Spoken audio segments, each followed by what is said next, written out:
Hello বন্ধুরা, আশা করি সবাই ভালো আছেন। তো আবার চলে এলাম আজকে একটা নতুন ভিডিও নিয়ে।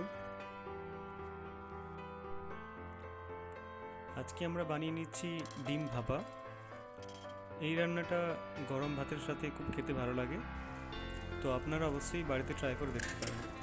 তো চলুন দেখে নেওয়া যাক ডিম ভাপা বানানোর জন্য আমরা কি কি উপকরণ নিচ্ছি বা কীভাবে বানাচ্ছি। দেখতেই পাচ্ছেন আমি এখানে দুটো ডিম নিয়েছি। আপনারা চাইলে আরও বাড়িয়ে নিতে পারেন আপনাদের পরিমাণ মতো। প্রথমে ডিমগুলোকে সিদ্ধ করে নিয়েছি, তারপর ডিমগুলোর খোলা ছাড়িয়ে নিচ্ছি আস্তে আস্তে করে। তারপর দেখতেই পাচ্ছেন আমি এখানে ডিমগুলোকে অর্ধেক করে কেটেছি, তাতে লবণ, হলুদ আর একটু লঙ্কা গুঁড়ি। তারপর ডিমগুলোকে ভালো করে ভেজে নেব। লক্ষ্য রাখবেন যাতে ডিমগুলো একদম পুড়ে না যায়। আমাদের ডিম ভাজা হয়ে গেছে। এরপর আমরা একটা থালাতে করে নিয়ে নিয়েছি 3টে কাঁচা লঙ্কা, 1 চামচ সর্ষে, 1 চামচ পোস্ত।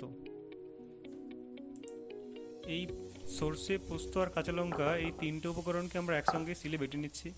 দেখতেই পাচ্ছেন একদম মিহি করে বাটতে হবে।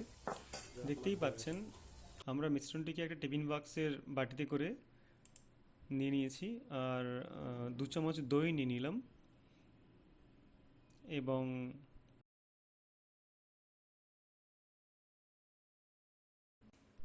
অল্প করে লবণ দিয়ে দিলাম। আপনারাও পরিমাণ মতো লবণ দিয়ে দেবেন। এরপর 1 চিমটি হলুদ গুঁড়ো দিয়ে দিলাম এবং মিশ্রণটিকে ভালো করে মাখবেন যাতে এর টেস্ট আরও বাড়ে। এরপর আমরা অল্প করে সরষের তেল দিয়ে দিলাম।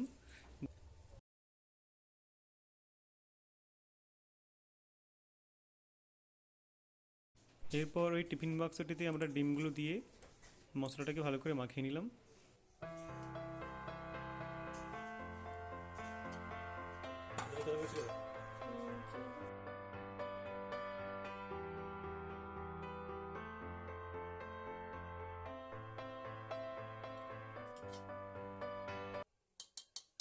আর একটা কাঁচা লঙ্কা দিয়ে দিলাম।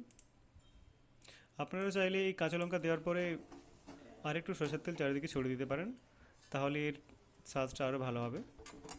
এরপর যে টিফিন বাক্সটা নিয়েছিলাম ওর থেকে একটু বড় সাইজের একটা পাত্র নেবেন, ওতে 2 কাপ মতো জল নেবেন। তারপর ওই টিফিন বাক্সের মুখটা ঢাকনা দিয়ে বন্ধ করে ওই পাত্রের মধ্যে জলটা যখন ফুটবে তার মধ্যে বসিয়ে দেবেন এবং ওই বড় পাত্রের মুখটা কোনো কিছুতে ঢেকে দেবেন। 10 থেকে 12 মিনিট পর আপনাদের ডিম ভাপা রেডি। আপনারা দেখতেই পাচ্ছেন আমাদের ডিম ভাপা রেডি হয়ে গেছে আর খেতেও খুব অসাধারণ হয়েছিল। আপনারা বাড়িতে অবশ্যই ট্রাই করবেন এবং কেমন লাগছে অবশ্যই বলবেন, এবং ভিডিওটি ভালো লেগে থাকলে আমার চ্যানেলটি অবশ্যই সাবস্ক্রাইব করবেন।